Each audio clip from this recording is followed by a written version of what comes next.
So hey guys, welcome back to our channel. तो guys, आज की वीडियो में हम लोग देखने वाले हैं क्लास साइंस पीरियोडिक टेस्ट 1 का क्वेश्चन पेपर। ये जो क्वेश्चन पेपर है इसमें हम लोग बायोलॉजी का सोल्यूशन देखेंगे। इससे पहले वाली क्वेश्चन में मैंने ऑलरेडी अपलोड कर रखा है केमिस्ट्री का क्वेश्चन पेपर विद सोल्यूशन। आज की वीडियो में हम लोग बायोलॉजी का देखेंगे क्वेश्चन पेपर विद सोल्यूशन। तो लाइक करना, चैंपियन है सब्सक्राइब करना। क्वेश्चन पेपर बहुत ही ज़्यादा इंपॉर्टेंट है, लेटेस्ट क्वेश्चन पेपर है। तो लाइक करना, चैंपियन है सब्सक्राइब करना। विदाउट स्किप वीडियो को स्टार्ट करते हैं। सो यहाँ पर जो हम लोग का सबसे पहला क्वेश्चन है बायोलॉजी का, वो है कि when are chromosome visible in a cell. So chromosomes कब विजिबल होते हैं सेल के अंदर। ये जो है टोटल 1 मार्क्स का क्वेश्चन है और कुछ क्वेश्चन जो है हम लोग के 1 ही मार्क्स का क्वेश्चन है। तो इसका आंसर भी काफी ज्यादा शॉर्ट होगा, तो हम लोग इसका आंसर देखते हैं। सो यहाँ पर देखो, chromosomes are long thin threads called chromatin until cell division occur. So यहाँ पर देखो, क्रोमोसोम्स कहाँ पाए जाते हैं, ये हम लोग का क्वेश्चन था। तो आंसर यहाँ पर तुम लोग देख सकते हो, जब तक सेल डिवीजन नहीं हो जाता तब तक हमें क्रोमोसोम विजिबल नहीं होते। Then they become visible as rod like chromosomes. तो देखो, जब भी वो विजिबल होते हैं तो रॉड लाइक शेप का जो होता है हमको स्ट्रक्चर देखने को मिलता है। तो कब विजिबल होंगे क्रोमोसोम्स, कब विजिबल होंगे, इसका 1 मार्क्स का क्वेश्चन पूछा है तो हम लोग सिंपली लिख देंगे सेल डिवीजन के समय। सेल डिवीजन के समय हम लोग क्रोमोसोम्स जो होते हैं देखने को मिलते हैं। ठीक है, तो इसका आंसर जो होगा सेल डिवीजन होगा। नेक्स्ट क्वेश्चन की ओर आगे बढ़ते हैं। तो जी यहाँ पर हम लोग का जो क्वेश्चन नंबर 2 है वो बोल रहा है name the process by which amoeba obtain its food. हमको वो प्रोसेस का नाम बताना है जिससे जो अमाइबा है अपने अंदर फूड को अपने अंदर लेता है। ठीक है, तो इसका ये 1 मार्क्स का सिंपल सा टर्म होता है जिसका नाम होता है फेगोसाइटोसिस। मैं स्पेलिंग लिख देता हूँ, PHAGOCYTOSIS। फेगोसाइटोसिस वही ऐसा प्रोसेस होता है जिससे जो होता है अमोएबा अपने अंदर फूड को लेता है। तो ये रहा इसका आंसर। नेक्स्ट क्वेश्चन की ओर आगे बढ़ते हैं। नेक्स्ट क्वेश्चन यहाँ हम लोग का बोल रहा है कि what is membrane biogenesis. So membrane biogenesis क्या होता है, तो चलिए हम लोग इसका आंसर देखते हैं। सो यहाँ पर देख सकते हो मेम्ब्रेन बायोजेनेसिस क्या होता है, ये रहा उसका solution. So membrane biogenesis is the process which involve the synthesis of cell membrane with the help of protein and lipids। So membrane biogenesis वैसा प्रोसेस होता है जहाँ पर जो होता है उसको बनाया जाता है, सिंथेसिस किया जाता है of cell membrane. Membrane biogenesis means cell membrane का बिल्ड करना, synthesis means to build with the help of protein and lipids. Endoplasmic reticulum is the responsible for the synthesis of this membrane. Membrane of the cell all together are called as endomembrane system. तो ये रहा इसका answer. Next question की ओर आगे बढ़ते हैं। तो यहाँ पर जो हम लोग का नेक्स्ट क्वेश्चन बोला है वो बोला है name the energy currency of the cell where it is stored in a cell. तो हम लोग को एनर्जी करेंसी सेल का बताना है, उससे कहाँ स्टोर किया जाता है ये भी बताना है। तो energy currency of the cell हम लोग एटीपी को बोलते हैं। एटीपी, एटीपी का मतलब होता है एडिनोसाइन ट्राइफॉस्फेट। एडीपी भी होता है एडिनोसाइन डाइफॉस्फेट। तो बहुत सारे एटीपीज होते हैं। ठीक है, तो यहाँ पर जो हम लोग का energy currency of the cell वो हम लोग एटीपी को बस इसी को बोलते हैं। ठीक है, ये हम लोग का energy currency of the cell बोला जाता है क्योंकि इसी से मेनली एनर्जी प्रोड्यूस किया जाता है। इसको जब तोड़ते हैं हम लोग तो ये ब्रेक हो जाता है एडिनोसाइन डाइफॉस्फेट में, जो कि आप लोग नेक्स्ट क्लास 10th में पढ़ोगे। ठीक है, फिलहाल यहाँ पर आपको बस इतना ही पढ़ना है। नेक्स्ट क्वेश्चन जो यहाँ पर पूछा है वेयर इट इज लोकेटेड। तो ये जो होता है हम लोग का जनरली मिटोकॉन्ड्रिया के मैट्रिक्स में लोकेटेड होता है। ठीक है, हालांकि बहुत ज़्यादा लोकेटेड होता है और ये प्रोड्यूस किया जाता है जब हम लोगों का फूड का ऑक्सीडेशन होता है। फिलहाल यहाँ पर जो हम लोग का इसका आंसर हो जाएगा वो हो जाएगा मिटोकॉन्ड्रिया। ठीक है, मिटोकॉन्ड्रिया में ये स्टोर किया जाता है। तो मिटोकॉन्ड्रिया इसका आंसर हो जाएगा। नेक्स्ट क्वेश्चन की ओर हम लोग आगे बढ़ते हैं। तो देखो यहाँ पर क्वेश्चन नंबर 5 क्या बोला है, यहाँ पर बोला है व्हाट इज प्लाज्मोलाइसिस। तो प्लाज्मोलाइसिस क्या होता है and what happen when a deshelled egg is placed in hypotonic solution. ये जो टोटल 2 मार्क्स का है। तो वो क्वेश्चन क्या बोल रहा है, हमको सबसे पहले डिफाइन करना है कि आखिर प्लाज्मोलाइसिस क्या होता है। उसके बाद दूसरा क्वेश्चन यहाँ पर पूछ रहा है कि अगर क्या होगा अगर हम लोग एक डिसेल्ड एग को प्लेस कर देंगे, मीन्स रख देंगे हाइपोटोनिक सॉल्यूशन में।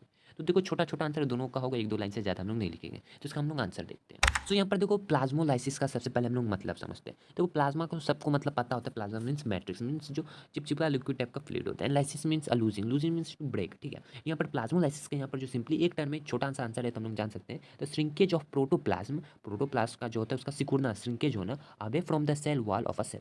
तो देखो सिंपली क्या होता है, जब सेल वॉल से ये सेल है हम लोग का, इसका जो प्लाज्मा मेम्ब्रेन होता है वो जब हम लोग का सिकुड़ जाता है तो उसको हम लोग प्लाज्मोलाइसिस बोलते हैं। ठीक है, इसी को सिंपली प्लाज्मोलाइसिस बोलते हैं। इतना लिख देना काफ़ी है 1 मार्क्स के लिए। ठीक है, एंड हम लोग इसका दूसरा जो टर्म है उसका आंसर देखते हैं। तो देखो यहाँ पर जो हम लोग का दूसरा क्वेश्चन है उसका आंसर क्या होगा। दूसरा क्वेश्चन था जब एक डिसेल्ड एग को अगर हम लोग हाइपोटोनिक सोल्यूशन के अंदर रख देते हैं तो क्या होगा।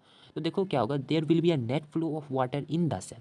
तो जो वाटर होगा हम लोग का सेल के अंदर घुस जाएगा and there will be gain volume and the cell will gain volume. और जो सेल है वो वॉल्यूम गेन करेगा। क्यों करेगा, क्योंकि उसके अंदर जो है पानी घुस गया इसीलिए। तो सिंपली इसका आंसर यही हो जाएगा। ठीक है, नेक्स्ट क्वेश्चन की ओर आगे बढ़ते हैं। सो यहाँ पर जो क्वेश्चन नंबर 6 है वो बोल रहा है कि यहाँ पर सबसे पहला यहाँ पर जो क्वेश्चन है, तो क्वेश्चन नंबर 6 में जो टोटल 2 क्वेश्चन है। तो सबसे पहला क्वेश्चन जो क्वेश्चन नंबर 6 का ए नंबर वो बोल रहा है why are lysosomes are called suicidal bag of a cell. So lysosomes को आखिर क्यों suicidal bag of a cell कहा जाता है। देखो ये जो क्वेश्चन है हम लोग का टोटल 3 मार्क्स का क्वेश्चन है। टोटल कितना मार्क्स का क्वेश्चन है, 3 मार्क्स का क्वेश्चन है। और यहाँ पर जो 2 क्वेश्चन है, पहला है why are lysosomes called suicidal bag of a cell and दूसरा बोल रहा है name one organelle that has its own genetic material. हमको एक ऑर्गेनल का नाम भी बताना है जिसका खुद का जेनेटिक मटेरियल होता है। तो चलिए हम लोग एक एक करके दोनों का आंसर देखते हैं। सो यहाँ पर जो हम लोग का सबसे पहला क्वेश्चन था, why lysosomes are known as suicidal bag of a cell. तो लाइसोसोम्स को आखिर क्यों suicidal bag of a cell कहा जाता है। तो देखो इसका आंसर क्या होगा, lysosomes are called suicide bags because in case of any disturbance of their cellular metabolism they release the enzymes present in them to digest their own cell.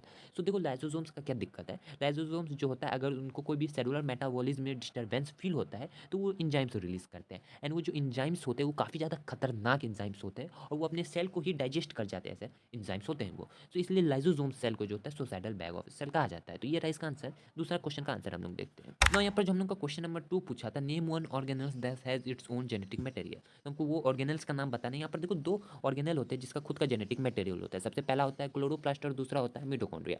तो आपको कोई एक लिख देना है, मैं यहाँ पर लिख रहा हूँ। सबसे पहला जो होता है क्लोरोप्लास्ट, क्या होता है क्लोरोप्लास्ट, और जो दूसरा होता है वो होता है मिटोकॉन्ड्रिया, मिटोकॉन्ड्रिया। तो ये जो होता है दो एक ऐसे सेल ऑर्गेनल्स होते हैं जिसका खुद का जेनेटिक मटेरियल होता है। तो ये रहा इसका आंसर। हम लोग लास्ट क्वेश्चन की ओर आगे बढ़ते हैं। नो यहाँ पर देखो क्वेश्चन नंबर 7 क्या बोला है। क्वेश्चन नंबर 7 में भी दो क्वेश्चन है, ठीक। और यहाँ पर ये जो क्वेश्चन है टोटल 4 मार्क्स का क्वेश्चन, मीन्स यहाँ पर दो दो मार्क्स का क्वेश्चन है, ठीक है, दोनों क्वेश्चन, ठीक है। तो सबसे पहला जो क्वेश्चन है क्वेश्चन नंबर 7 का, वो बोला draw a well labelled diagram of prokaryotic cell. तो प्रोकारियोटिक सेल का हमको वेल लेवल डायग्राम बनाना है। तो चलिए इसका आंसर देखते हैं। तो देखो ये रहा प्रोकैरियोटिक सेल का पूरा एक अच्छा सा वेल लेवल डायग्राम। ये जो है काफ़ी ज़्यादा सिंपल डायग्राम है। देखो प्रोकैरियोटिक सेल वो सेल्स होते हैं जो कि वेल एडवांस सेल्स नहीं होते, ठीक। उसको हम लोग कहते हैं प्रोकैरियोटिक सेल। वेल इसके बाद जो हम लोग का दूसरा क्वेश्चन है उसमें यही बोला है कि यूकारियोटिक और प्रोकारियोटिक दोनों के बीच में डिफरेंस बताना है। तो ठीक है, हम लोग सबसे पहले क्वेश्चन पढ़ते हैं, उसके बाद उसका आंसर देखते हैं। तो चलिए आगे बढ़ते हैं। तो देखो जैसे कि मैंने बोला क्वेश्चन नंबर 7 का जो आखिरी क्वेश्चन है बायोलॉजी का, वो बोला write two differences between prokaryotic and eukaryotic cell. तो दोनों के बीच में हम लोग को डिफरेंसेस बताना है। तो देखो हम लोग इसका सिंपली आंसर देखते हैं।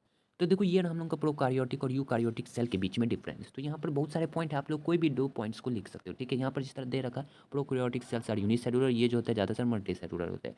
यहाँ पर जो होता है न्यूक्लियस को पुअरली डिफाइन किया जाता है due to the absence of nuclear membrane के कारण। यहाँ पर जो न्यूक्लियस वेल डिफाइंड होता है क्योंकि यहाँ पर न्यूक्लियर मेम्ब्रेन प्रेजेंट होता है। जिस तरह यहाँ पर न्यूक्लियोलस जो होता है वो एब्सेंट होता है, यहाँ पर न्यूक्लियोलस जो होता है वो प्रेजेंट होता है।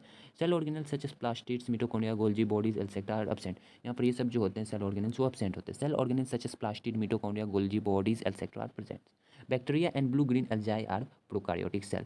Fungi, plants and animal cells are eukaryotic cell. तो इसके बीच में कुछ डिफरेंस है, दो पॉइंट्स लिख देना काफ़ी। हम मिलते हैं आपको इसके नेक्स्ट वीडियो के अंदर किसी नए टॉपिक्स के साथ। होप सो कि अच्छी लगी तो लाइक करना, चैनल सब्सक्राइब करना। मिलते हैं इसके नेक्स्ट वीडियो के अंदर किसी नए टॉपिक्स के साथ। मीन्स इसका जो केमिस्ट्री वाला है वो पार्ट हम लोग लाएंगे। आप लोगों को बस कमेंट कर देना, लाइक कर देना। लाइक टारगेट ज़्यादा नहीं है, मैं रख रहा हूँ 50 लाइक्स का, ठीक है। तो वो कर देना। मिलते हैं नेक्स्ट वीडियो में किसी नए टॉपिक्स के साथ। टिल देन जय हिंद, जय भारत, बाय बाय।